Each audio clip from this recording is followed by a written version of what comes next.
waxaan marka ugu horeysa soo dhaweynayaa wafdiga ballaaran oo maanta Garoowe nagu soo booqday oo hogaaminayay ku-xigeenka SRG-ga oo ay ka mid ahaayeen EU iyo IGAD iyo AMISOM African Union iyo inta kaleeto la socotay runtii waxay ka mid ahayd kulamada joogtada ah ee mar walba ay ku maraan dalka Soomaaliya mar horena ay ugu yimaadeen Puntland oo la xiriira sidii geedi socodka siyaasadeed ee dalka mar walba iyo amni loo horumarin lahaa kulankaas oo runtii waqti fiican qaatay dowladda Puntlandna ay la wadaagtay sidii loo gudbi lahaa marxaladaha hadda lagu jiro ku saabsan sidii loo heli lahaa doorasho xor iyo xalaal ah oo lagu kalsoon yahay oo sharciyad wanaagsan dalka u yeelata dabcan hawlo badan baa la soo qabtay muddadii u dambeysay heshiiskii 17 bishii 9aad lagu galay Muqdisho madaxda dowladda federaalka iyo madaxda dowladaha xubnaha ka dowladda federaalka ku wada galeen baarlamaanka labadiisa aqalna ay ansixiyeen iyo kii u dambeeyay oo ku saabsanaa habraacyo loogu talagalay in lagu fududeeyo doorashadaas ay ku dhacday 1 October wili waxaa dhiman sidii hawshaas loo maamul lahaa oo dhinaca maamulka doorashada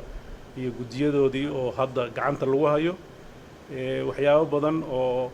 u baahan in la saxana ay ku jiraan laakiin wada hadallo iyo shaqo ka socota waxaan rajaynayaa doorasho waqtigeeda dhacda oo kalsooni lagu wada qabo oo dhammaan dhinacyada danaynaya doorashooyinkuna ay ku qanacsan yihiin inay dhacdo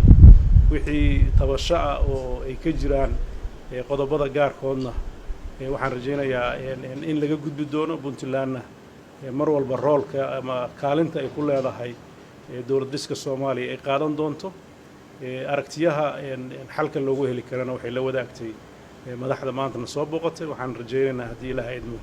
inta dhimanna in waqtigeeda iyo ay munaasib ku tahay aan ka hadli doono aad baan uga mahadcelinayaa inay noo yimaadaan waxaan rajaynayaa qodobadii aan ka wada hadalnay oo dhan inay ahaadaan qodobo dhaxalgal noqon doona oo wax ka tari doona deganaanshaha dalka iyo horsocodka siyaasadeed ee dalka Soomaaliya waxaan u rajaynayaa mujtamaca Soomaaliyeed marxaladihii kala duwanaa ay soo mareen inay u anbabixi doonaan marxalad deganaansho iyo nabadgelyo ay ku dheehan tahay soo dhawaad mahadsantahay. Good afternoon. We are very pleased to be in Garoowe today. I would like to thank His Excellency President Siciid Deni and his team for the warm welcome extended to us today. I am here today with the Special Representative of the Chairperson of the African Union, Ambassador Francisco Madera, the European Union's Ambassador to Somalia, His Excellency Nicholas Belanga, and from the IGAD, the Intergovernmental Authority on Development, its head of mission for Somalia, Mr. Jamal Ahmed Ibrahim. This is our third group visit to a federal member state in the past 2 months. Recently, we have been to Baidoa and Galmudug, and we will visit the remaining federal member states, Jubaland and Ereshabele, in the coming weeks. In our meeting today with the President, we discussed the importance of strengthening the relations between the federal government of Somalia and federal member states. We have been encouraged by the revitalization of the dialogue between the federal government and all the federal member states these past few months. This involved President Deni's active role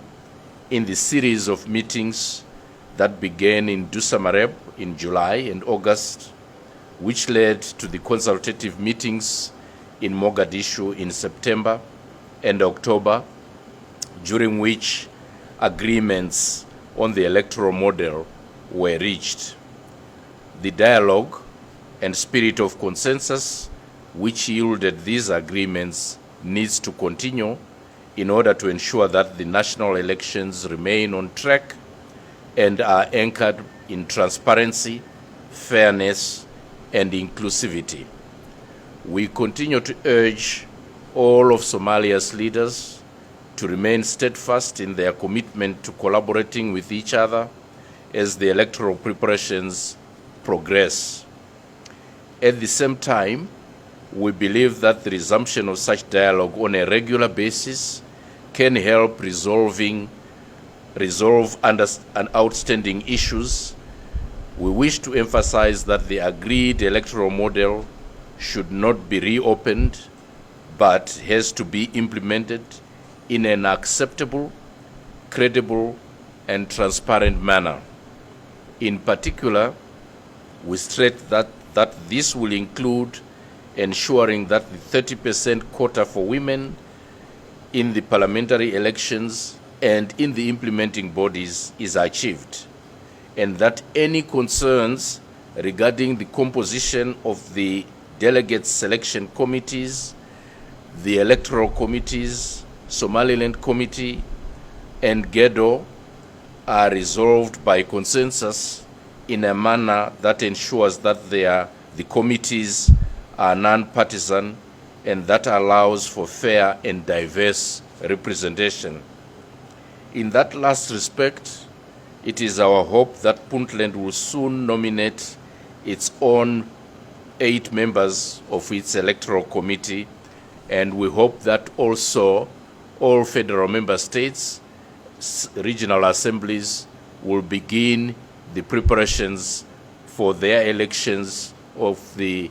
members of the upper house of the federal parliament allocated to them. On other priorities, we also encourage Puntland and all federal member states to engage the federal government to reach agreement on the next steps regarding the provisional federal constitution and also on the program for 2021 for the expected new administration. While here in Garoowe, we also commended President Deni